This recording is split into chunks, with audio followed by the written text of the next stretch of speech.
12,600 পদ আবেদনকাৰী 32 লাখৰো অধিক হিতাধিকাৰী আঁচনিৰে উপচাই দিয়া ৰাজ্যত নিবনুৱা সমস্যাৰ ভয়াৱহ ৰূপ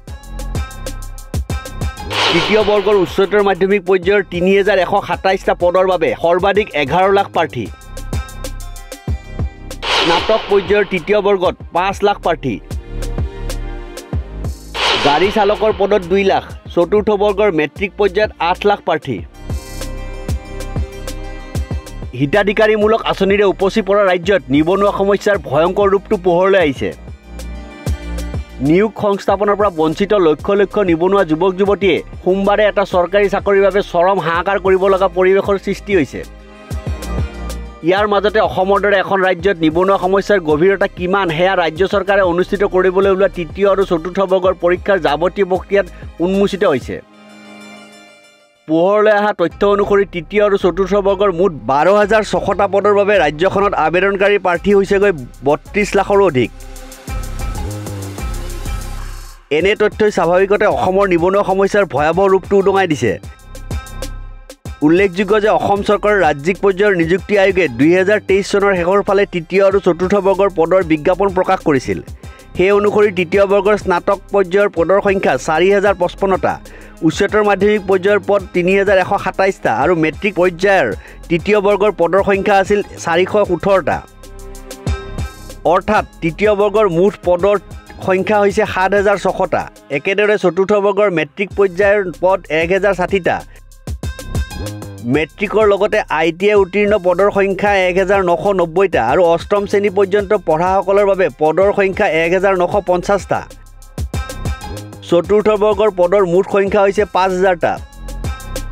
অতি লক্ষণীয়ভাৱে তৃতীয় আৰু চতুৰ্থ বৰ্গৰ মুঠ 12,600টা পদৰ বাবে আবেদনকাৰী প্ৰাৰ্থীৰ সংখ্যাই চুলেগৈ 32 লাখৰ ঘৰ এই সন্দৰ্ভত পোহৰলৈ অহা তথ্য অনুসৰি তৃতীয় বৰ্গৰ উচ্চতৰ মাধ্যমিক পৰ্যায়ৰ 3,127টা পদৰ বাবে সৰ্বাধিক 11 লাখ প্ৰাৰ্থীয়ে আবেদন কৰিছে একেদৰে তৃতীয় বৰ্গৰ স্নাতক পৰ্যায়ৰ 4,055টা পদৰ বাবে আবেদনকাৰীৰ প্ৰাৰ্থীৰ সংখ্যা হৈছেগৈ 5 লাখ অনুৰূপভাৱে তৃতীয় বৰ্গৰ চালকৰ 418টা পদৰ বাবে আবেদন কৰিছে 2 লাখ প্ৰাৰ্থীয়ে অৰ্থাৎ তৃতীয় বৰ্গৰ 7,600টা পদৰ বাবে আবেদন কৰা প্ৰাৰ্থীৰ সংখ্যা হৈছে 18 লাখৰো অধিক চতুৰ্থ বৰ্গৰ পদসমূহৰ ক্ষেত্ৰতো কেইবা লাখ প্ৰাৰ্থীয়ে আবেদন কৰিছে এই ক্ষেত্ৰত প্ৰাপ্ত তথ্য অনুসৰি চতুৰ্থ বৰ্গৰ মেট্ৰিক পৰ্যায়ৰ 1,060টা পদৰ বাবে 8 লাখ প্ৰাৰ্থীয়ে মেট্ৰিকৰ সৈতে IIT উত্তীৰ্ণ 1,990টা পদৰ বাবে 5 লাখ প্ৰাৰ্থীয়ে আবেদন কৰিছে অৰ্থাৎ চতুৰ্থ বৰ্গৰ মুঠ 8,000 পদৰ প্ৰাৰ্থীৰ সংখ্যা 13 লাখতকৈ অধিক এনেদৰে তৃতীয় আৰু চতুৰ্থ বৰ্গৰ মুঠ 12,600টা পদৰ বাবে 32 লক্ষাধিক প্ৰাৰ্থীয়ে আবেদন কৰা তথ্যই উদঙাইছে ৰাজ্যৰ নিবনুৱা সমস্যাৰ ভয়াৱহ ছবিখন জানিব পৰা মতে আবেদনকাৰী প্ৰাৰ্থীৰ সংখ্যা 32 লক্ষাধিকৰ ঘৰ স্পৰ্শ কৰাৰ ফলত তৃতীয় আৰু চতুৰ্থ বৰ্গৰ পদসমূহৰ পৰীক্ষা নিয়াৰিকৈ অনুষ্ঠিত কৰাটো সেৱাৰ বাবে অত্যন্ত প্ৰত্যাহ্বানমূলক হৈ পৰিছে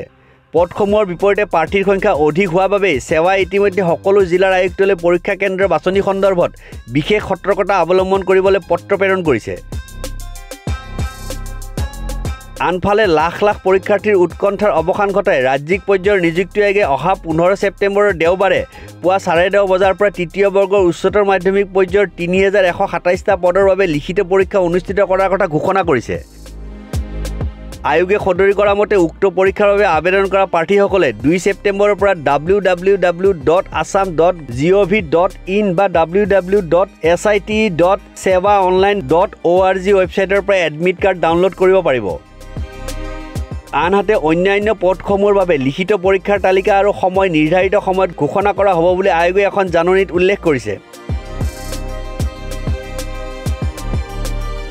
নিউজ ডেস্ক ৰিপৰ্ট নিউজ 13